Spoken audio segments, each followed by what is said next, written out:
And then I'm going to slowly walk over to you, cram my hand inside your goddamn bitch-ass chest, and pull out your fucking heart!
At work, I always try to have the patience and humility of an angel, but when it comes to video games, I always double down on all my opinions, no matter how uninformed they may be.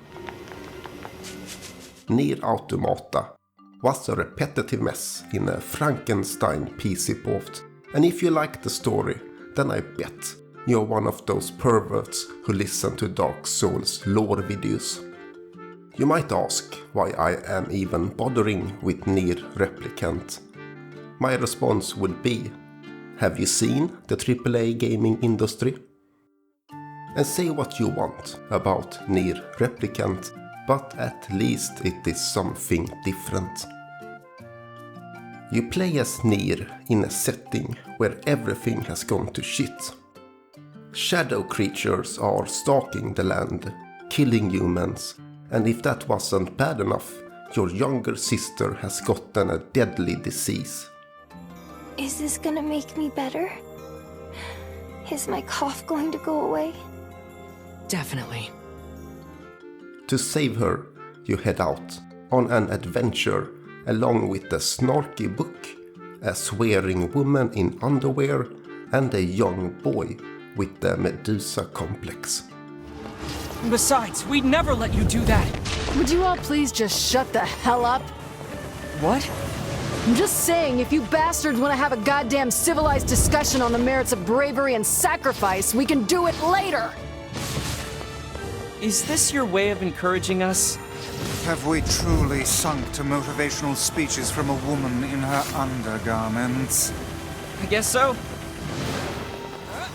The story have a lot of things going for it. There is plenty of good drama, the main characters are enjoyable, and there is a lot of nice banter between them. Great. Yona's got a boyfriend. Is something amiss, lad? Your voice is trembling. No, it isn't. Shut up!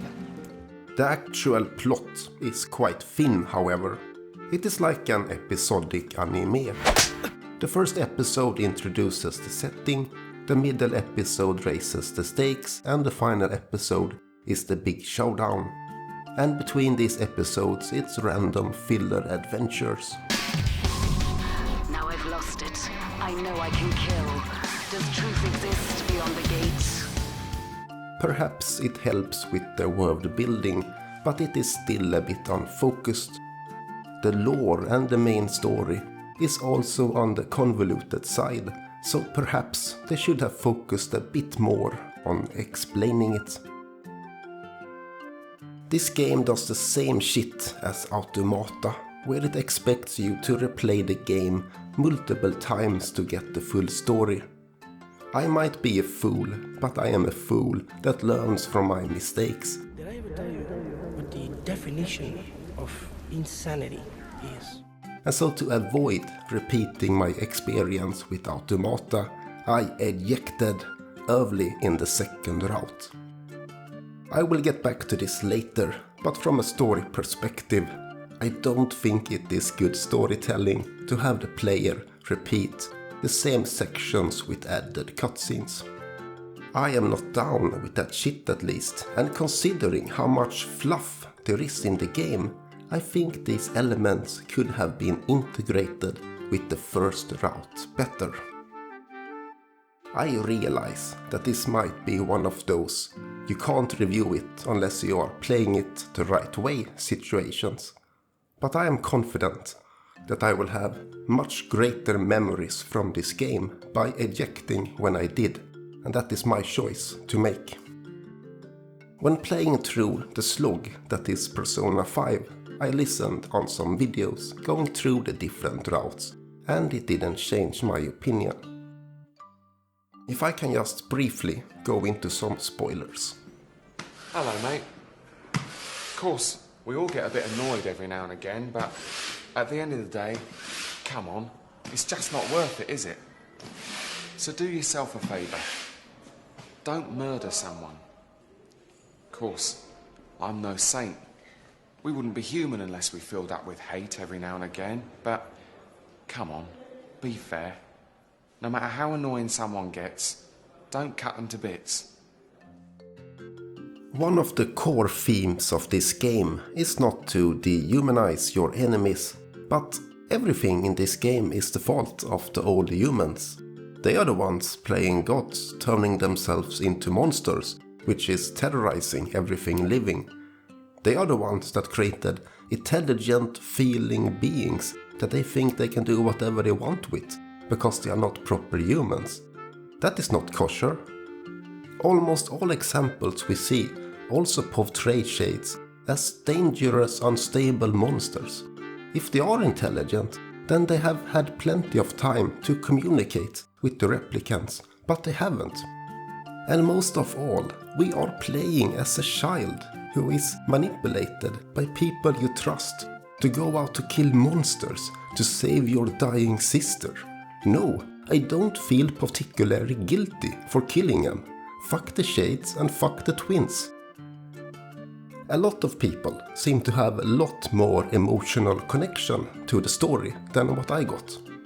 Perhaps I'm just working on a different frequency, but it didn't have that effect on me.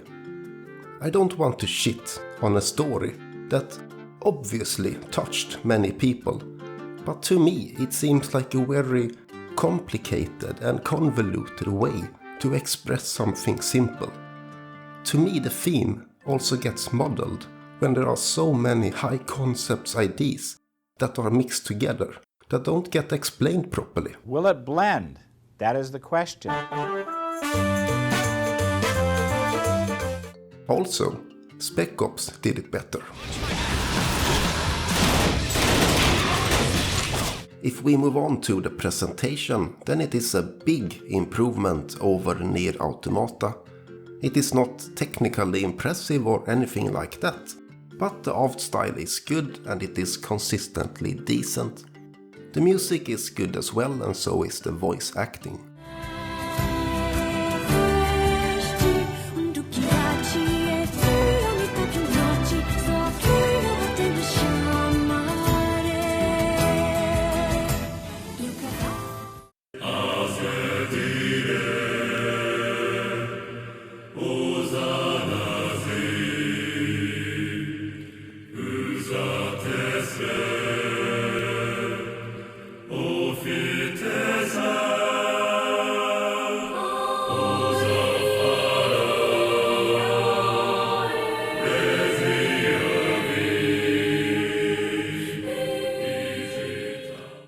Now the gameplay is a mixed bag. It has open world and RPG elements, but these are really bare bones. The map is small, and even the main quest will have you going to the same places over and over again in the first route. There are side quests, and apparently there are some good ones, but the ones I experienced were boring fetch quests taken straight from some MMO. But if you wanted to fetch me those ingredients... Great. That's 5 lizard tails and 5 mouse tails. I knew from Automata that this game would recycle the little content it had into Oblivion, so I stopped taking side quests early on. Despite this, I ended up massively over-leveled, and the combat turned into a joke on normal difficulty in the second part of the game. Despite this, I found the combat in the game to be fairly decent. It looks good, the melee combat is fun, and there are plenty of spells to use.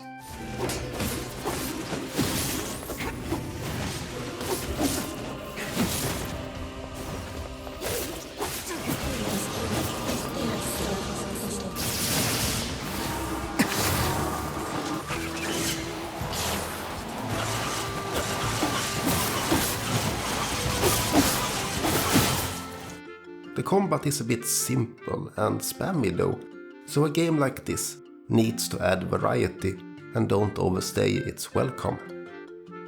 To some degree, the game manages this to start with.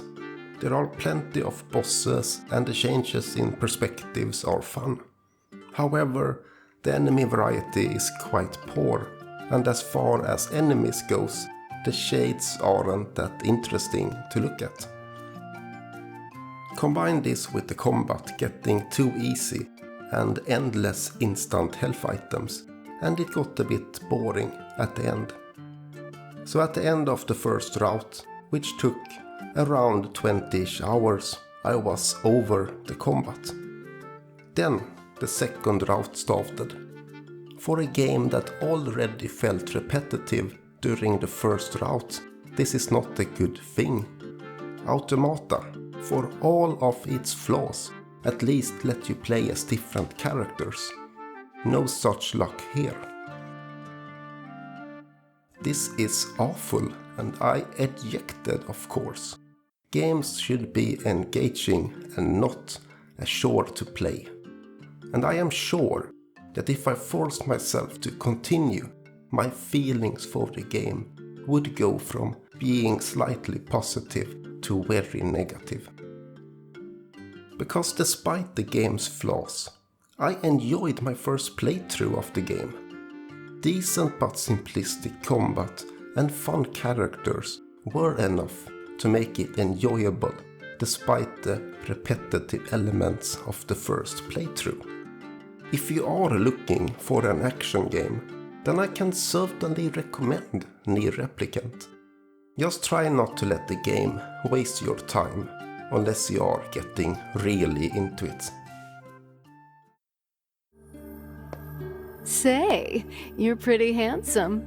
Care to buy a lonely woman a drink? Yeah, I'm good. Monster kill.